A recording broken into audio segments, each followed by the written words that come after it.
दोस्तों आपने ये कहावत तो सुनी होगी कि बाइक हो तो बुलेट जैसी, और शायद यही वजह है कि रॉयल एनफील्ड सिर्फ सड़कों पर ही नहीं बल्कि लोगों के दिलों पे भी राज करती है। लेकिन क्या आप जानते हैं कि ये आइकॉनिक बाइक शायद आज हमारे बीच नहीं होती अगर आयशर मोटर्स ने इसे ना खरीदा होता। रॉयल एनफील्ड को दोबारा जिंदा करने के लिए सिद्धार्थ लाल ने वो कर दिखाया जो शायद किसी ने नहीं सोचा होगा। अपने 15 बिजनेसेस में से 13 बिजनेस ही बेच दिए। इस फैसले को कई लोगों ने आयशर मोटर्स का सबसे बड़ा सुसाइड मूव कहा, तो कुछ ने तो इसे बेवकूफी का सबसे बड़ा एग्जाम्पल बताया। कंपनी के शेयर लगातार गिर रहे थे और हर तरफ आलोचनाएं हो रही थी, और फिर कुछ ऐसा हुआ जिसने न केवल रॉयल एनफील्ड बल्कि पूरे आयशर मोटर्स को ही इतिहास के पन्नों में एक नया मुकाम दिला दिया। आज आयशर मोटर्स सिर्फ कंपनी नहीं है बल्कि ये भारत की बैकबोन बन चुकी है। इस कंपनी ने लाखों गरीब किसानों को खेती करने का सही तरीका सिखाया, छोटे व्यापारियों को स्मॉल और मीडियम साइज ट्रक दिए, और इनके बसें और हैवी ड्यूटी ट्रक्स को तो हम अपनी डेली लाइफ में रोड पर गुजरते हुए देखते हैं। तो चलिए आज के इस वीडियो में हम जानते हैं कि कैसे आयशर मोटर्स ने तुरंत आजाद हुए भारत को अपने पैरों पर खड़ा करने में इम्पोर्टेंट रोल प्ले किया।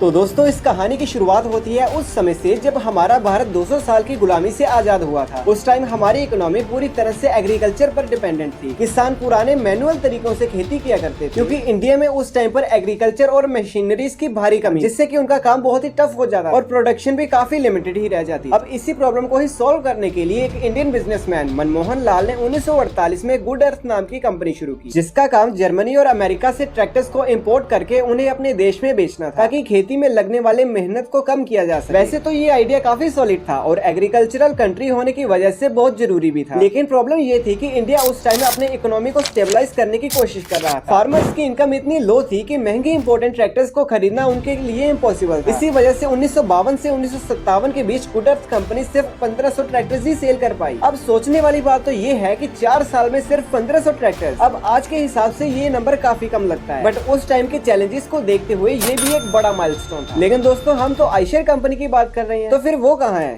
असल में हमें टाइम में थोड़ा पीछे चलना पड़ेगा, क्योंकि भले ही आयशर मोटर्स आज एक इंडियन कंपनी के तौर पे जानी जाती है, लेकिन इसकी शुरुआत जर्मनी में रहने वाले 2 गरीब भाइयों ने की, जिनका नाम जोसेफ आयशर और अल्बर्ट आयशर था। अब आप लोग स्टोरी में कंफ्यूज मत होइएगा, क्योंकि आगे चलते चलते सब कुछ कनेक्ट होने वाला है। असल में 1930s में जर्मनी के एक छोटे से गाँव फॉरेस्टर में रहने वाले 2 भाई बचपन से ही अपने पापा को लोहार का काम करते हुए देख रहे, खास करके वो खेती के औजारों को बनाने और रिपेयर करने का काम किया करते थे। अब जोसेफ और अल्बर्ट का जो गांव था वहाँ की मिट्टी काफी उपजाऊ थी, इसी वजह से वहाँ के ज्यादातर लोग एग्रीकल्चर पर ही डिपेंडेंट हुआ करते थे। लेकिन जो प्रॉब्लम इंडिया आजादी के बाद फेस कर रहा था, वही सेम प्रॉब्लम जर्मनी में लोग 20 साल पहले ही फेस कर रहे थे। मतलब कि उस समय ट्रेडिशनल मेथड्स जैसे बैल और घोड़ों का इस्तेमाल करके ही खेतों की जुताई की जाती थी। ऐसे में जब आयशर ब्रदर्स ने किसानों को दिन रात खेतों में खून पसीना बहाते हुए देखा, तो उन्हें ख्याल आया कि अगर खेती में हल चलाने और बाकी कामों के लिए कोई ऐसी मशीन बनाई जाए जो कि बैल या घोड़ों से ज्यादा तेज और ताकतवर हो, तो ये किसानों की जिंदगी बदल सकती है। और फिर अपनी इसी सोच को लेकर उन्होंने पुराने टूल्स और मशीनरीज के साथ में एक्सपेरिमेंट करना शुरू कर दिया। और फिर इस तरह से 1936 में दोनों भाइयों ने एक ऐसा ट्रैक्टर मार्केट में उतारा जो कि छोटे किसानों के लिए काफी किफायती था, क्योंकि ये न सिर्फ कम फ्यूल में चलता था बल्कि इसे ड्राइव करना भी काफी आसान था। अब वैसे तो इसके बाद भी बहुत सारे इवेंट्स हुए, लेकिन आप बस ये जान लीजिए कि साल 1936 में शुरू हुई इस कंपनी ने जल्दी जर्मनी से निकलकर ग्लोबल मार्केट में भी अपनी पहचान बना ली। अब एक तरफ तो आयशर के ट्रैक्टर्स तेजी से दुनिया में अपना मार्केट शेयर बढ़ाते जा रहे थे, वहीं दूसरी तरफ इंडिया को एक सस्ते और एफिशिएंट ट्रैक्टर की तलाश थी जो कि हमारे बजट में भी फिट हो सके। और फिर इसी दौरान आयशर ब्रदर्स ने इंडियन मार्केट में एंटर करने का सोचा, लेकिन प्रॉब्लम ये थी कि उस टाइम सरकार ने बहुत ही सख्त इंडस्ट्रियल पॉलिसीज बना रखी थी, जिसके तहत कोई भी फॉरेन कंपनी सिर्फ तभी इंडियन मार्केट में कदम रख सकती है जब वो किसी इंडियन कंपनी के साथ में पार्टनरशिप करे। और यही वजह थी कि आयशर ब्रदर्स भी एक ऐसी इंडियन कंपनी की तलाश कर रही थी जिसे इस सेक्टर के अंदर एक्सपीरियंस हो और जो इंडियन मार्केट और कस्टमर बिहेवियर को अच्छी तरह से समझती हो। और फिर आखिरकार उनकी ये तलाश गुड अर्थ कंपनी पर जाकर रुकी। साल 1958 में आयशर और गुड अर्थ कंपनी ने मिलकर Eicher tractor corporation of India limited नाम से एक जॉइंट वेंचर की शुरुआत की। एक्चुअली ये पार्टनरशिप इसलिए किया गया था ताकि भारत में पहली बार ट्रैक्टर का प्रोडक्शन शुरू किया, यानी कि अब गुड अर्थ कंपनी का काम सिर्फ ट्रैक्टर्स को इम्पोर्ट करना ही नहीं था बल्कि उन्हें भारत में मैन्युफैक्चर करना। इसके लिए फरीदाबाद में एक बड़ी फैक्ट्री स्टैब्लिश की गई जो कि जल्दी भारत के पहले ट्रैक्टर मैन्युफैक्चर के तौर पर पहचाने जाने। और फिर वो ऐतिहासिक पलाया साल 1959 में, जब फरीदाबाद के उसी फैक्ट्री से भारत का पहला स्वदेशी ट्रैक्टर लॉन्च किया गया, जिसका नाम था स्वराज। पहली बार भारतीय किसानों को ऐसा ट्रैक्टर मिला जो अफोर्डेबल, रिलायबल और उनकी जरूरतों के हिसाब से डिजाइन किया गया, और फिर इसकी डिमांड इतनी तेजी से बढ़ी कि ये ट्रैक्टर पूरे भारत में पॉपुलर हो गए। सक्सेस के साथ कंपनी ने अपना नाम बदलकर Eicher tractor corporation of India limited से आयशर ट्रैक्टर इंडिया लिमिटेड कर दिया। लेकिन दोस्तों 1960s के एंड तक इंडियन ट्रैक्टर मार्केट में कंपटीशन ने जोर पकड़ लिया। महिंद्रा और एस्कॉर्ट्स जैसी बड़ी कंपनियों की एंट्री ने आयशर के लिए चुनौतियां खड़ी कर दी। सेल्स में लगातार गिरावट आने लगी और कंपनी के लिए सर्वाइवल तक मुश्किल हो गया। लेकिन यहीं पर मनमोहन लाल ने एक गेम चेंजिंग फैसला लिया। उन्होंने समझा कि सिर्फ प्रोडक्ट बेचना ही काफी नहीं होगा। अगर आयशर को मार्केट में अपनी पकड़ बनाए रखनी होगी तो उन्हें अपनी कोर ऑडियंस यानी कि किसानों के साथ में एक पर्सनल कनेक्शन बनाना होगा। लेकिन ये कनेक्शन बनेगा कैसे? तो फिर इसके लिए उन्होंने अपने सर्विस नेटवर्क को बढ़ाना चालू कर दिया। साथ ही उन्होंने किसानों को ट्रेनिंग देना स्टार्ट किया कि कैसे वो खुद अपने खराब ट्रैक्टर्स की मरम्मत और देखभाल कर सकते हैं। यही पर्सनल कनेक्शन ही आयशर के लिए गेम चेंजर साबित हुआ। और फिर इसी स्ट्रेटेजी ने ही आयशर को कंपटीशन में मजबूती से खड़ा रखा और इंडियन ट्रैक्टर इंडस्ट्री में अपनी अलग पहचान बनाने में मदद की। इसके बाद आया साल 1966, जब मनमोहन लाल के बेटे विक्रम लाल ने कंपनी के ऑपरेशंस को संभाला। विक्रम के नए आइडियाज और विजनरी लीडरशिप ने न सिर्फ आयशर ट्रैक्टर को नई ऊंचाइयों तक पहुंचाया, बल्कि इंडियन एग्रीकल्चर सेक्टर को भी पूरी तरह से बदल कर रखा। क्योंकि 1965 से 1975 के बीच विक्रम लाल ने आयशर के मैन्युफैक्चरिंग प्रोसेस को पूरी तरह से मेड इन इंडिया मॉडल में बदलने का फैसला किया। यानी कि पहले जो पार्ट्स और मैकेनिकल कंपोनेंट्स जर्मनी से इंपोर्ट किए जाते थे, अब वो सभी भारत में मैन्युफैक्चर किए जाने लगे। इससे प्रोडक्शन कॉस्ट काफी कम हो गई और पहले जहाँ ट्रैक्टर्स महंगे हुआ करते थे, अब वो सस्ते दामों पर मिलने लगे, जिसके चलते अब छोटे किसान भी आसानी से ये ट्रैक्टर खरीद सकते। इस बदलाव का फायदा ये हुआ कि खेती में मैकेनाइजेशन यानी कि मशीनीकरण का दौर शुरू होने लगा। किसानों की प्रोडक्टिविटी बढ़ गई, जिससे इंडियन एग्रीकल्चर सेक्टर में बहुत बड़ा बदलाव देखने को मिला। इसके बाद आया 1980s का टाइम, जब आयशर ट्रैक्टर्स ने वो कर दिखाया जो उस समय के भारत की बड़ी बड़ी कंपनीज के लिए सोचना भी मुश्किल था। असल में आयशर ट्रैक्टर्स ने अपनी ही पेरेंट कंपनी आयशर ट्रैक्टरों का टेक ओवर कर लिया। मतलब कि जिस कंपनी को दो भाइयों ने शुरू किया था, वो अब इंडिया का हो चुका था। लेकिन ये सब हुआ कैसे? इसके पीछे भी बड़ी इंटरेस्टिंग स्टोरी है। असल में उस समय आयशर ट्रैक्टर्स इंडिया का एनुअल टर्नओवर लगभग 80 करोड़ रुपए था और ये इंडिया का जाना माना ब्रांड बन चुका था। लेकिन दूसरी तरफ इसकी पेरेंट कंपनी आयशर ट्रैक्टरों इकोनॉमिक स्लोडाउन से जूझ रही थी और कंपनी सीरियस फाइनेंशियल प्रॉब्लम्स का सामना कर रही थी। हालत इतनी खराब हो चुकी थी कि इस कंपनी पर कभी भी ताला लग सकता था। लेकिन दोस्तों, जब विक्रम लाल तक इसकी खबर पहुंची तो उन्होंने ये ठान लिया कि वो इस कंपनी को ऐसे बंद नहीं होने देंगे। इसलिए उन्होंने फॉरेन बैंक से लोन लिया और आयशर ट्रैक्टरों का टेक ओवर कर लिया। अब वैसे तो आयशर का ट्रैक्टर बिजनेस काफी सही चल रहा था और धीरे धीरे इसके मार्केट शेयर में इजाफा हो रहा था। लेकिन विक्रम लाल ने महसूस किया कि अगर उन्हें इस बिजनेस वर्ल्ड में कुछ बड़ा करना है, सिर्फ ट्रैक्टर पर डिपेंडेंट रहना काफी नहीं, बल्कि उन्हें मार्केट में और भी अपॉर्चुनिटीज की तलाश करनी होगी। इसलिए उन्होंने ट्रक्स और बसेस का भी प्रोडक्शन शुरू करने का फैसला किया। हालांकि उनका ये डिसीजन बहुत ही जोखिम भरा था, क्योंकि इस सेक्टर में पहले से ही कई बड़े प्लेयर जैसे टाटा और अशोक लेलैंड मौजूद थे, जिनसे कंपनी को भारी टक्कर मिलने वाली थी। लेकिन इन्हीं से ही मुकाबला करने के लिए आयशर ने जापान की पॉपुलर ऑटोमोबाइल मैन्युफैक्चरर मित्सुबिशी के साथ 1982 में जॉइंट वेंचर की शुरुआत की, ताकि वो इंडियन मार्केट में लाइट कमर्शियल व्हीकल्स का प्रोडक्शन कर सके। साल 1982 में शुरू हुई इस जॉइंट वेंचर में मित्सुबिशी ने एडवांस जापानीज टेक्नोलॉजी और डिजाइन एक्सपर्टीज दी, जबकि आयशर ने इंडियन मार्केट की गहरी समझ और अपने मैन्युफैक्चरिंग कैपेबिलिटीज का इस्तेमाल किया। उस समय के स्मॉल और मीडियम साइज बिजनेसेस में फ्यूल एफिशिएंट और अफोर्डेबल ट्रक्स की डिमांड तेजी से बढ़ रही है और फिर इन्हीं को ही टारगेट करते हुए कंपनी ने अपना पहला एलसीवी लॉन्च, जिसका नाम था आयशर मित्सुबिशी कैंटर। ये light commercial vehicles medium size businesses के लिए परफेक्ट सॉल्यूशन साबित हुआ। लेकिन जैसा कि हमने आपको बताया कि इस सेक्टर में पहले से ही स्ट्रॉन्ग कंपटीशन था, जिसे टैकल करने के लिए आयशर को बहुत सारे फंड्स की जरूरत थी। इसलिए 1987 में आयशर ट्रैक्टर्स ने इंडियन स्टॉक मार्केट में अपना आईपीओ लॉन्च कर दिया और फिर स्टॉक मार्केट से जुटाए गए फंड से कंपनी ने इंडियन मार्केट के अकॉर्डिंग अपने ट्रक और बसेस में कई तरह के इनोवेशंस करने शुरू कर दिए। और इसका असर ये हुआ कि धीरे धीरे इनके लाइट कमर्शियल व्हीकल्स ने मार्केट में अपनी जगह बनानी शुरू कर दी, लेकिन सिर्फ कुछ ही सालों तक, क्योंकि 1991 में लिबरलाइजेशन के आने के बाद कंपनी के लिए चैलेंजेस बहुत ही ज्यादा बढ़ने लगे। एक्चुअली इस रिफॉर्म के बाद से इंडियन मार्केट फॉरेन कंपनीज के लिए पूरी तरह से ओपन हो गई और उन पर लगने वाले रिस्ट्रिक्शंस को भी हटा दिया गया। इस वजह से बड़ी संख्या में फॉरेन कंपनीज इंडियन मार्केट में एंटर करने लगी और आयशर को टफ कंपटीशन का सामना करना पड़ा। और दोस्तों, कंपनी अभी इन सभी प्रॉब्लम से जूझ ही रही थी कि तभी कुछ ऐसा हुआ कि मित्सुबिशी से इनके पार्टनरशिप हमेशा के लिए टूट गई। असल में दोनों कंपनियों के बीच में इंटरनल डिस्प्यूट हो गए थे। आयशर का मानना था कि वो इंडियन कस्टमर के जरूरतों को बेहतर तरीके से समझता है, इसलिए उसे लोकल मार्केट के हिसाब से प्रोडक्ट्स को डिजाइन करने की फ्रीडम दी जानी चाहिए। लेकिन दूसरी तरफ मित्सुबिशी अपने टेक्नोलॉजी और डिजाइन पर पूरा कंट्रोल बनाए रखना चाहती थी। ये डिस्प्यूट धीरे धीरे इतना बढ़ गया कि 1994 में दोनों कंपनियों ने म्यूचुअल अंडरस्टैंडिंग बोइंग के साथ अपने पार्टनरशिप को खत्म कर दिया। इस अलगाव से आयशर को एक बड़ा झटका तो लगा ही, लेकिन अच्छी बात ये हुई थी कि इस कोलैबोरेशन की वजह से आयशर एडवांस जापानीज टेक्नोलॉजी को बहुत गहराई से समझ चुका था। ऐसे में पार्टनरशिप टूटने के बाद भी आयशर एलसीवी सेगमेंट में पूरी तरह से इंडिपेंडेंट होकर काम करने लगा। लेकिन इसी टाइम पीरियड में ही कंपनी ने एक ऐसा स्टेप लिया जो कि इसकी जर्नी में सबसे बड़ा गेम चेंजर साबित हुआ, और वो था रॉयल एनफील्ड का एक्विजिशन। पहले तो आयशर मोटर्स ने एनफील्ड इंडिया के 26% स्टेक्स खरीदे, लेकिन फिर 1993 में उन्होंने अपनी इक्विटी बढ़ाकर 60% कर दी। इसके बाद से एनफील्ड इंडिया का नाम बदलकर रॉयल एनफील्ड मोटर्स लिमिटेड कर दिया गया। जी हाँ, वही रॉयल एनफील्ड जो आज इंडियन सड़कों की शान बन चुकी है। लेकिन कमाल की बात तो ये है कि जिस समय आयशर ने इसे खरीदा था उस समय कंपनी भारी लॉस में डूबी हुई थी। ऐसे में सवाल तो ये उठता है कि आखिर आयशर ने इस घाटे में चल रहे ब्रांड को क्यों खरीदा। असल में रॉयल एनफील्ड का इतिहास कुछ ऐसा था कि लोग इसे दिल से पसंद करते थे। ये वही कंपनी थी जिसकी बाइक्स वर्ल्ड वॉर 1 और 2 के टाइम पर ब्रिटिश सैनिकों की फेवरेट हुआ करती थी। भारत में भी 1954 में इंडियन गवर्नमेंट ने एनफील्ड इंडिया को 800 बाइक्स का ऑर्डर दिया था, जिसकी वजह से जल्द ही ये बाइक इंडियन पुलिस और सेना की पहली पसंद बन गई और इसे अब इंडिया के लोग पावर सिंबल के रूप में देखने लगे। लेकिन धीरे धीरे जब रेट्रो बाइक्स का ट्रेंड खत्म हुआ तो ये कंपनी बहुत बड़े लॉस में चली गई। पर दोस्तों तब भी आयशर मोटर्स को लग रहा था कि वो इस ब्रांड को दोबारा प्रॉफिटेबल बना सकते हैं, इसलिए उन्होंने इस डील को फाइनल कर लिया। लेकिन दोस्तों काफी कोशिशों के बाद भी वो इस कंपनी को प्रॉफिटेबल नहीं बना सके और ये आयशर मोटर के लिए गले की हड्डी बन गई। धीरे धीरे इनकी बाइक्स की सेल्स ड्रॉप होने लगी, क्योंकि जहां इनकी कैपेसिटी हर महीने 6000 बाइक्स बेचने की हुआ करती थी, वो सिर्फ 2000 ही बेच पा रहे थे। और ऊपर से बाइक में बहुत सारे इश्यूज भी आ रहे थे जो कि आयशर की रेपुटेशन को इम्पैक्ट कर रहे थे। ऐसे में साल 2000 में कंपनी के चेयरमैन विक्रम लाल और सीनियर एग्जीक्यूटिव्स ने मिलकर फैसला किया कि अब उन्हें रॉयल एनफील्ड को बंद कर देना चाहिए। लेकिन उसी टाइम पर विक्रम लाल के बेटे सिद्धार्थ लाल, जिन्होंने 1 साल पहले ही कंपनी को ज्वाइन किया था, वो आगे आए और उन्होंने अपने पिता से 2 साल का समय मांगा कि वो इस लिमिटेड टाइम पीरियड में कंपनी को दोबारा प्रॉफिटेबल बनाकर रहेंगे। इस तरह से रॉयल एनफील्ड की सारी जिम्मेदारी सिद्धार्थ के हाथों में आ गई। उन्होंने खुद 1 महीने तक इस ब्रांड की बाइक्स को चलाया और इसकी खूबियां और खामियां पहचानी, और फिर अपनी रिसर्च के आधार पर उन्होंने देश की यूथ को टारगेट करने के लिए बाइक्स में ढेर सारे बदलाव किए। और फिर महज 2 सालों के अंदर ही रॉयल एनफील्ड की बाइक्स नया रंग रूप में फिर से शोरूम के अंदर दिखाई देने लगी और अब इसकी सेल्स में भी जबरदस्त उछाल देखने को मिल रहा है। इसके बाद आया साल 2006, जब सिद्धार्थ को आयशर मोटर्स के सीईओ और एमडी बना दिया गया। लेकिन इसके बाद भी उनका ज्यादा रुझान रॉयल एनफील्ड की तरफ ही रहा और इसे प्रॉफिटेबल बनाने के लिए उन्होंने कई सारे ऐसे फैसले लिए जो कि बहुत ही ज्यादा विवादित थे, क्योंकि सिद्धार्थ ने आयशर के 15 बिजनेसेस में से 13 बिजनेसेस को बेच दिया। असल में आयशर ग्रुप उस टाइम पर Eicher school of design, Eicher Goodearth furniture, Eicher cars, Eicher garments, Eicher finance और आयशर ट्रांसपोर्टेशन जैसे कुल 15 बिजनेसेस में डील कर रहा था। यहाँ तक कि इनके बेचे गए 13 बिजनेसेस में से आयशर का ट्रैक्टर बिजनेस भी था, जिसे कंपनी की नींव पड़ी थी। एक्चुअली सिद्धार्थ का कहना था कि ब्रांड्स कंपनी के लिए गहने के जैसा होता है, जिसे कोई भी बेचना नहीं चाहता। लेकिन बहुत सारे कई छोटे छोटे और लॉस मेकिंग बिजनेसेस को रन करने से अच्छा है कुछ चुनिंदा प्रॉमिसिंग बिजनेसेस पर फोकस किया जाए। अब सिद्धार्थ के लिए इन 2 प्रॉमिसिंग बिजनेसेस में से एक तो था ऑब्वियसली रॉयल एनफील्ड और दूसरा था आयशर मोटर्स को ऑटोमोटिव डिवीजन, जो कि बस और ट्रक्स का प्रोडक्शन करता था। साल 2008 में आयशर मोटर्स ने वोल्वो के साथ में जॉइंट वेंचर कर लिया ताकि वो अपने व्हीकल्स की क्वालिटी और परफॉर्मेंस में सुधार ला सके। और इस जॉइंट वेंचर से वीई कमर्शियल व्हीकल्स लिमिटेड यानी कि वीईसीवी की शुरुआत हुई, जो आज न सिर्फ इंडियन मार्केट में अपने प्रेजेंस को मजबूत कर चुका है बल्कि इंटरनेशनल मार्केट में भी अपने परचम लहरा रहा है। इसके अलावा सिद्धार्थ ने भी रॉयल एनफील्ड को ग्रो करने में अपनी जी जान लगा दी और इसके लिए कई सारे बड़े बड़े स्टेप्स लिए। साल 2012 में उन्होंने थंडरबर्ड 350 और 500 मॉडल्स लॉन्च किए, जो कि कंपनी की आइकॉनिक मोटरसाइकिल्स बन गए। इनकी सक्सेस ने रॉयल एनफील्ड को एक नई दिशा दी और इसके बाद क्लासिक 350 ने कंपनी के सबसे ज्यादा बिकने वाली बाइक का दर्जा हासिल कर लिया। लेकिन सिद्धार्थ की नजर सिर्फ इंडियन मार्केट तक सीमित नहीं, बल्कि उन्होंने इंटरनेशनल एक्सपेंशन के लिए भी कई सारे बड़े बड़े कदम उठाए और इसका रिजल्ट सामने आया साल 2015 में, जब रॉयल एनफील्ड ने आयशर मोटर्स के टर्नओवर में 40% का कंट्रीब्यूशन देकर सबको हैरानी में डाल दिया। अब अगर फाइनेंशियल ईयर 2024 की बात करें तो इस साल रॉयल एनफील्ड ने 9,12,732 बाइक्स बेची हैं, जो कि पिछले साल के मुकाबले में 9% ज्यादा है। जबकि वही वीई कमर्शियल व्हीकल्स भी लगभग 34 देशों में अपने व्हीकल्स को सेल कर रहा है। 2017 में आयशर मोटर्स का रेवेन्यू 70 बिलियन रुपीस था, जो कि सिर्फ 7 सालों में ही बढ़कर 165 बिलियन रुपीस तक पहुंच चुका है। सिद्धार्थ लाल और उनकी टीम ने दिखा दिया कि अगर आप एक क्लियर विजन, सही डायरेक्शन और डिटर्मिनेशन के साथ आगे बढ़े तो किसी भी चुनौती को पार किया जा सकता है।